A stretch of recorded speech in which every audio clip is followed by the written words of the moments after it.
দিন যত যাবে পাবলিকের তুলনায় প্রাইভেট তত ভালো করবে।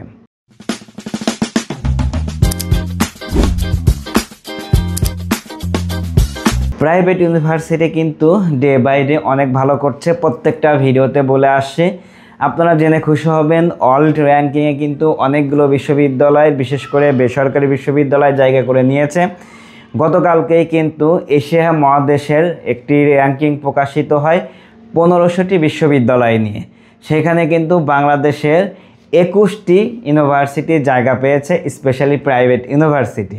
এবং এটা কিন্তু গর্বের ব্যাপার, যেসব ইউনিভার্সিটিগুলো জায়গা পেয়েছে এইগুলোর লিস্ট দেওয়ার চেষ্টা করব। এতগুলো ইউনিভার্সিটির নাম আমরা বলতে পারবো না, কিন্তু প্রথম এবং দ্বিতীয় যে বিশ্ববিদ্যালয়টি হয়েছে, প্রথম হয়েছে হচ্ছে নর্থ সাউথ ইউনিভার্সিটি, বরাবরই ভালো করে সবসময়, এবং দ্বিতীয় র্যাঙ্কিংয়ে হয়েছে ড্যাফোডিল। পরবর্তী লিস্টগুলো হচ্ছে আমি ভিডিওর স্ক্রিনে দেওয়ার চেষ্টা করব, ইমেজ আকারে দেওয়ার চেষ্টা করব। র্যাঙ্কিংগুলো দেখে নেওয়ার জন্য অনুরোধ করছি। বিশ্ববিদ্যালয়গুলো ডে বাই ডে ভালো করছে, প্রাইভেট সেক্টর ভালো করছে, এটা কিন্তু প্রাইভেটের পুরো সিস্টেমের প্রতি কিন্তু কৃতজ্ঞতা প্রকাশ আমি সবসময় করে যাচ্ছি। এবং দিন যত যাবে পাবলিকের তুলনায় প্রাইভেট তত ভালো করবে। কারণ কিছু বিশ্ববিদ্যালয় বিজনেস মাইন্ডে মার্কেটে আসলেও বর্তমানে কিন্তু গবেষণার দিকে খুব বেশি ফোকাস করছে। তো এই কারণেই কিন্তু ওয়ার্ল্ড র্যাঙ্কিং বা এশিয়ার যে র্যাঙ্কিং এইখানে কিন্তু জায়গা করতে পারছে। তো আমি মনে করি যেসব বিশ্ববিদ্যালয়, বাংলাদেশে তো 100+ প্রাইভেট ইউনিভার্সিটি, ওই সব বিশ্ববিদ্যালয় উচিত প্রত্যেকটা বিশ্ববিদ্যালয়ে ভালোভাবে কাজ করা, গবেষণার জন্য ইনভেস্ট করা, শিক্ষার্থীর যে সুবিধাগুলো দেওয়া উচিত সেইগুলো বিশ্ববিদ্যালয়ে দেওয়া উচিত।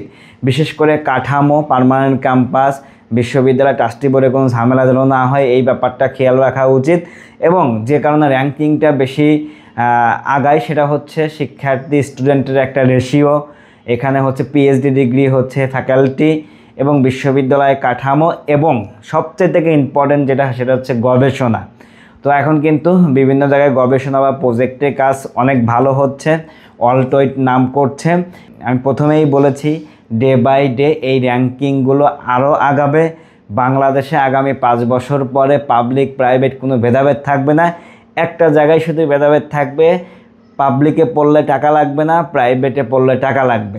তাছাড়া কিন্তু অন্য কোথাও কিন্তু আমার কাছে মনে হয় না পার্থক্য আসবে। কারণ জব মার্কেটেও এখন প্রাইভেটিয়ান অনেক ভালো করছে, স্পেশালি হচ্ছে দেশের বাহিরের যে প্রতিষ্ঠানগুলো রয়েছে, মাল্টি ন্যাশনাল যে কোম্পানিগুলো রয়েছে, অর্থাৎ যেখানে ইনোভেশন অথবা এই জাস্ট হচ্ছে গভর্নমেন্ট চাকরির জন্যই হচ্ছে ফোকাসিং না, সেই সব জায়গায়ও কিন্তু এই প্রাইভেটের শিক্ষার্থীরা কিন্তু ভালো মুভ করছে এবং এখানে কিন্তু ভালো কিছু ফলাফল পাচ্ছি আমরা।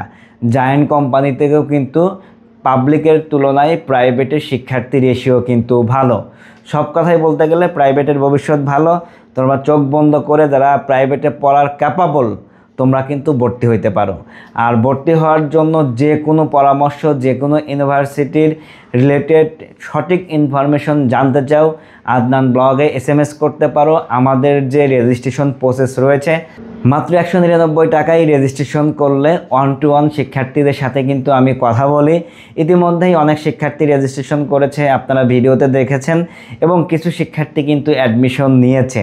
তো আলহামদুলিল্লাহ, পরবর্তীতে যারা যোগাযোগ করবেন অথবা রেজিস্ট্রেশন করবেন, দেন ভালো একটা অ্যাডভাইস নেই কিন্তু প্রাইভেটে আপনারা ভর্তি হতে পারবেন।